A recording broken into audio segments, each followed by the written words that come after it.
जैसे कि मैंने आपको पहली वीडियो में बताया है कि ये सीरीज हिंदी न्यूज़पेपर से आपके डीप एनालिसिस के बाद क्या क्या वन लाइनर हो सकते हैं आपके किसी भी वनडे एग्जाम के लिए। तो ये क्वेश्चंस आपके आने वाले एग्जाम के लिए काफी बेनिफिशियल है। प्लस इसका जो स्टैटिक पोर्शन है वो आपका एक लॉन्ग टाइम में जीके को मजबूत करने में काफी मदद करेगा। जैसे कि आपको पता है कि हम डेली एक मिनिस्ट्री देखते हैं, तो आज जो हिंदू न्यूज़पेपर में एक मिनिस्ट्री मेंशन हुई थी वो थी कॉमर्स एंड इंडस्ट्री मिनिस्ट्री। ठीक है, कॉमर्स एंड इंडस्ट्री मिनिस्ट्री। तो फिलहाल भारत के उद्योग मंत्री कौन है? पीयूष गोयल। ठीक है, पीयूष गोयल फिलहाल क्या है? भारत के उद्योग मंत्री है। नेक्स्ट क्वेश्चन की अगर हम बात करें, how many artefacts are returning from New York. तो पहले देखो आप स्टोरी सुन लो। ठीक है, अगर स्टोरी आपको याद होती है तो ये चीजें आपको याद करने में आसानी होती है। तो स्टोरी ये है कि एक व्यक्ति थे जिन्होंने इलीगली भारत से कुछ आर्टिफैक्ट्स को चुराकर अमेरिका में जाके बेच दिया। और वो जो व्यक्ति है उन्होंने वहां जाकर ना अमेरिका की सिटीजनशिप ले ली। अब अमेरिका ने उनके खिलाफ केस कर दिया और ये जो थी ये 15 आर्टिफैक्ट को वो भारत में वापस ला रहा है। तो पहले भी एग्जामिनरों ने जब भी इस तरह की कोई घटना होती है तो उसको पूछा हुआ है पेपर में। तो ये चीज आपने याद रखनी है। कितने आर्टिफैक्ट आए हैं? 15 आए हैं। कहां से? न्यूयॉर्क से। सबसे खास इसमें क्या है? एक श्वेतांबर की मूर्ति है जिसमें यक्षा और याक्षी है। ठीक है, यक्षा और याक्षी है। ठीक है, तो ये चीज आपने याद रखनी। कितने आर्टिफैक्ट आए? 15 आर्टिफैक्ट आए हैं, जिसमें से एक श्वेतांबर है। जैन धर्म की आपकी दो ब्रांचेस मानी जाती है, श्वेतांबर, दिगंबर। जो श्वेतांबर थे वो व्हाइट कपड़े पहनते थे और ये जनरली नॉर्थ इंडिया में देखने को मिलते थे। जबकि जो आपके दिगंबर थे वो आपके नेक्ड रहते थे, वो बिल्कुल भी कपड़े धारण नहीं करते थे और ये दक्षिण भारत में आपको देखने को मिलते थे। नेक्स्ट है, who is the chief minister of Karnataka. तो कर्नाटका में चुनाव होने वाला है, तो कुछ ना कुछ यहाँ पर आपकी जो न्यूज़ेस है वो यहाँ से रिलेटेड आती रहती हैं। ठीक है, और ये कर्नाटका ना होकर केरल है। ठीक है, तो पेनरई विजयन, पेनरई विजयन। नेक्स्ट है आपका, who is the director of documentary elephant whisper. तो देखो आपको याद होगा अब की बार के जो 95th, एक तो सीक्वेंस भी याद रखना, 95th अब की बार के जो ऑस्कर्स मिले हैं ना, ठीक है, ऑस्कर्स को क्या कहते हैं? अकेडमी अवार्ड भी कहते हैं। ठीक है, ऑस्कर किस नाम से जाने जाते हैं? ऑस्कर आपके अकेडमी अवार्ड के नाम से भी जाने जाते हैं। तो अब की बार के जो ये अकेडमी अवार्ड मिले हैं, ऑस्कर अवार्ड मिले हैं, इसमें भारत की तरफ से एक तो नाटू नाटू जो RRR मूवी का सॉन्ग है उसको, और इसके अलावा एक documentary elephant whisker. Elephant whisker को क्या मिला है? आपका विस्पर्स को क्या मिला है? अब की बार ऑस्कर्स में अवार्ड मिला। तो अभी क्या हुआ है, प्रेसिडेंट ने इन दोनों को, जो इसके डायरेक्टर हैं, एलिफेंट विस्पर्स डॉक्यूमेंट्री के जो डायरेक्टर है कार्तिकी गोन्सलेव्स एंड गुन्नत मोंगा, इन दोनों को भारत के राष्ट्रपति, ठीक है, द्रौपदी मुर्मू ने क्या किया? सम्मानित किया है। तो इस वजह से मैंने आपका उठाया है। तो सारी चीजें याद रखनी है। कौन से वे अकेडमी अवार्ड थे? 95th। ऑस्कर को क्या कहते हैं? अकेडमी अवार्ड भी कहते हैं। भारत की तरफ से एक Naatu Naatu song, RRR movie, और एक आपका एलिफेंट विस्पर्स डॉक्यूमेंट्री जिसके डायरेक्टर है कार्तिकी गोन्सलेव्स, गोनेत मोंगा। नेक्स्ट है सराह थॉमस। तो एक लेखिका थी सराह थॉमस, केरला से, और उनकी अभी मृत्यु हो गई। और ये क्या थी? इन्होंने साहित्य अकेडमी अवार्ड भी जीता हुआ था, केरला साहित्य अकेडमी अवार्ड भी जीता हुआ था। ये चीज याद रखनी है। तो सराह थॉमस, क्वेश्चन में ऐसे आएगा, क्वेश्चन ऐसे आएगा कि Sarah Thomas recently passed, she was, ठीक है, क्या थी वो? तो क्या थी वो? एक राइटर थी। नेक्स्ट है, when did semiconductor policy launch in India. तो आपको याद होगा पिछले साल का एक बहुत ही अच्छा करंट अफेयर्स था कि गुजरात के धोलेरा में इजराइल की मदद से भारत में सेमीकंडक्टर लगाया जा रहा है। ठीक है, सेमीकंडक्टर पार्क लगाया जा रहा है और सेमीकंडक्टर पॉलिसी भी लास्ट ईयर गुजरात ने लॉन्च करी थी। तो अब क्या है यहाँ पर, ऐसे ही भारत ने भी सेमीकंडक्टर पॉलिसी लॉन्च करी थी। कब? दिसंबर 2021 में। कब? दिसंबर 2021 में। ठीक है, कंडक्टर उसको बोलते हैं जो बिजली को अपने अंदर से, इलेक्ट्रिसिटी को आसानी से पास होने देता है। इंसुलेटर उसको बोलते हैं जो इलेक्ट्रिसिटी को अपने अंदर से पास नहीं होने देता है। चलो नेक्स्ट है, when did semiconductor laboratory setup in India? तो देखो सेमीकंडक्टर जो लेबोरेटरी है वो मोहाली में है और 1983 में, ठीक है, 1983 में क्या जीता था, 1983 में ये सेटअप करी गई थी। ठीक है, और 1983 में भारत ने क्रिकेट का वर्ल्ड कप भी जीता था। आप लोगों को कमेंट बॉक्स में ये बताना है कि उस वर्ल्ड कप विजेता टीम के कैप्टन कौन थे। चलिए नेक्स्ट है, when did auditing will fully digitise? आपको पता होगा हमारे constitution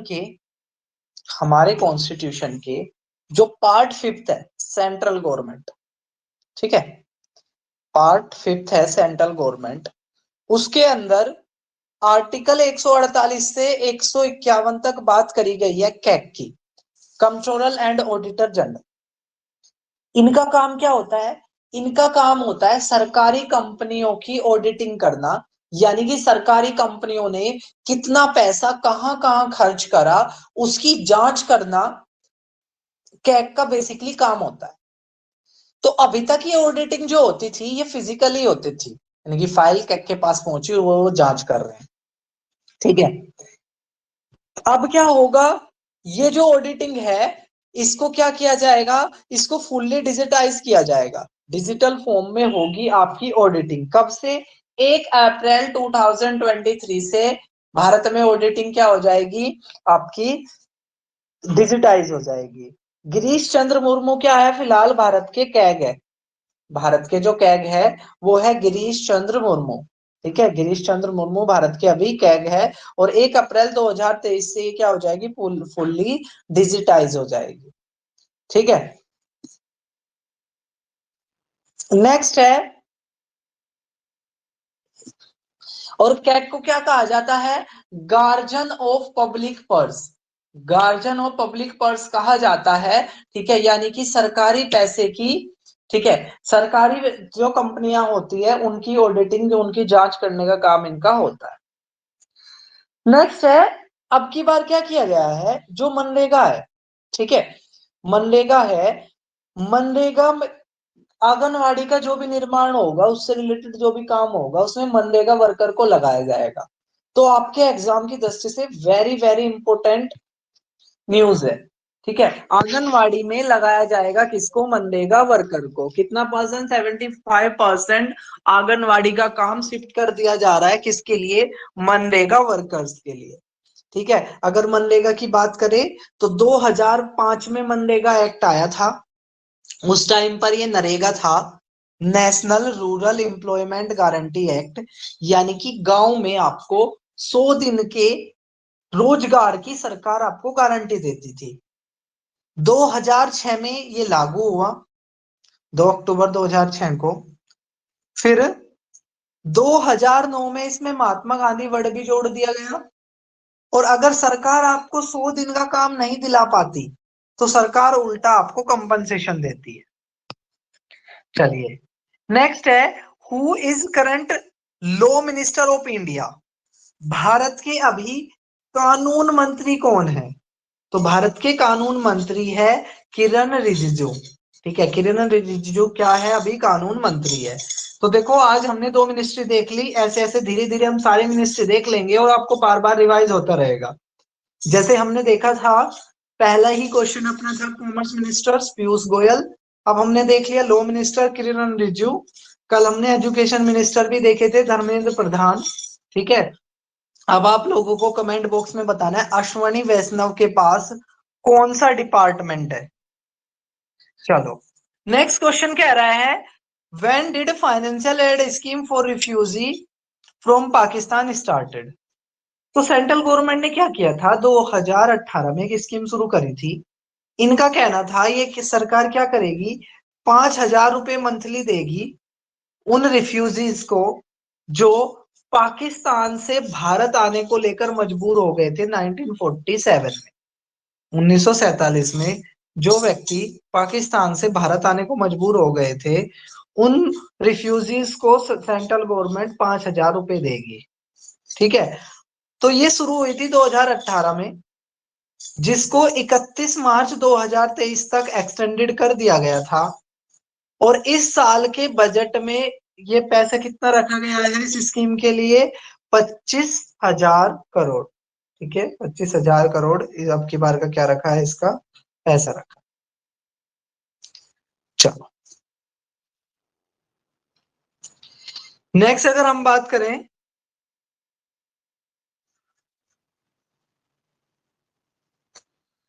what will be exempted from RTI act.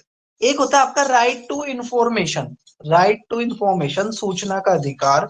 ठीक है, तो अभी क्या किया गया है, जो आपका कंप्यूटर इमरजेंसी रेस्पॉन्स टीम है, कंप्यूटर इमरजेंसी रेस्पॉन्स टीम है, उसको बाहर निकाल दिया गया है। किससे, आरटीआई के एक्ट से। इंपॉर्टेंट क्वेश्चन है, आने वाले एग्जामों में आपको याद रखना।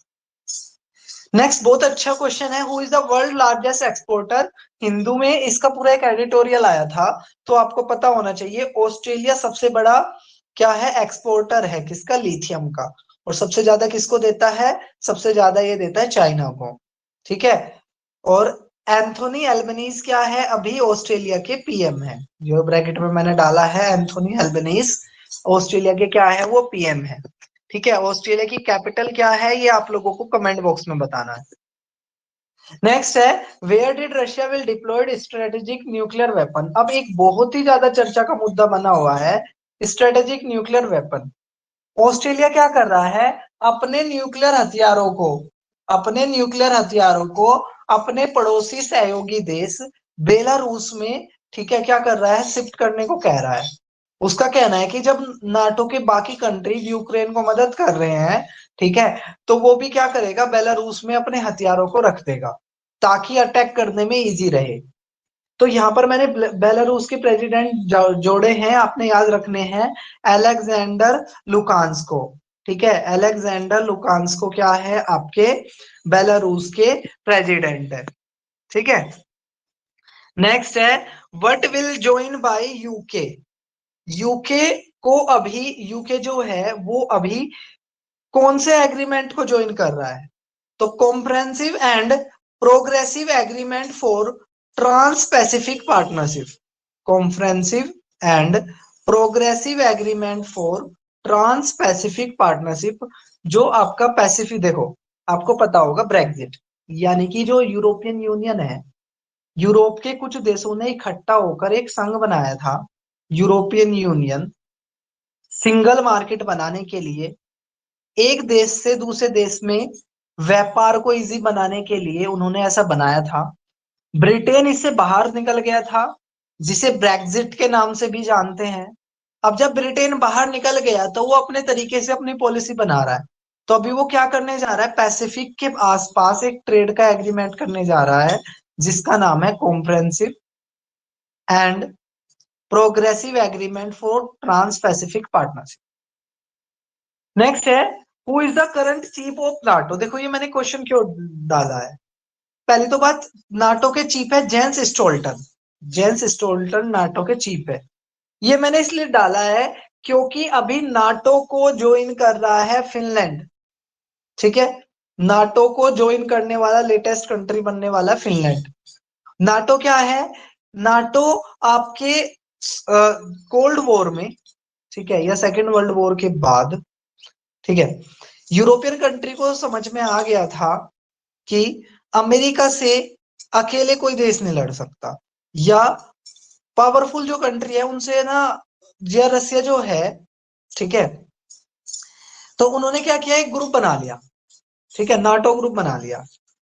और नाटो में क्या है कि अगर किसी भी एक देश पे हमला होता है तो ये माना जाएगा कि सभी देशों पे हमला है। तो रशिया को डिफेंड करने के लिए अमेरिका और बाकी यूरोपियन कंट्री ने एक ग्रुप बना लिया था जिसको नाटो नाम दिया गया। और अगर कोई भी नाटो के एक देश पर हमला करता है तो ये माना जाता है कि सभी देशों पर हमला होगा और सभी देश उसको डिफेंड करने के लिए आएंगे। तो अभी कौन सा कंट्री नाटो ज्वाइन कर रहा है? तो फिनलैंड जो है वो नाटो को ज्वाइन कर रहा है। नेक्स्ट है, what is the increase rate of this scheme? Banking वाले बच्चों के लिए वेरी वेरी इंपॉर्टेंट है। देखो जो पीएफ है, पीएफ पीएफ तो ऐसे ही रहा है 7.1। सुकन्या समृद्धि योजना 7.6% से बढ़ाकर 8% कर दी। सीनियर सिटीजन सेविंग स्कीम 8 से बढ़ाकर 8.2 कर दी। नेशनल सेविंग सर्टिफिकेट स्कीम 7 से 7.5 कर दी। किसान विकास पत्र 7.2 से 7.5 कर दी।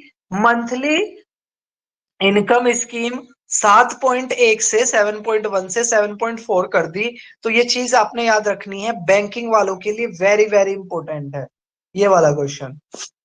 नेक्स्ट है आपका, on which country Wimbledon impose ban? तो आप जानते होंगे टेनिस के 4 ग्रैंड स्लैम होते हैं जिसमें से एक आपका विंबलडन होता है। तो विंबलडन ने अभी क्या किया है, रशिया और रशिया को मदद करने वाला बेलारूस, दोनों के खिलाड़ियों को क्या कर दिया, बैन कर दिया है। ठीक है, दोनों के खिलाड़ियों को क्या कर दिया, बैन कर दिया है, कारण यूक्रेन पर अटैक। चलिए, तो ये थे हमारे 1 अप्रैल के 20 क्वेश्चन आपको कैसे लगे? प्लीज अपना जो भी आपके विचार होते हैं कमेंट बॉक्स में जरूर दिया करें। फिर हम मिलेंगे 2 अप्रैल की क्वेश्चंस के साथ। तब तक के लिए जय हिंद, टेक केयर, बाय बाय।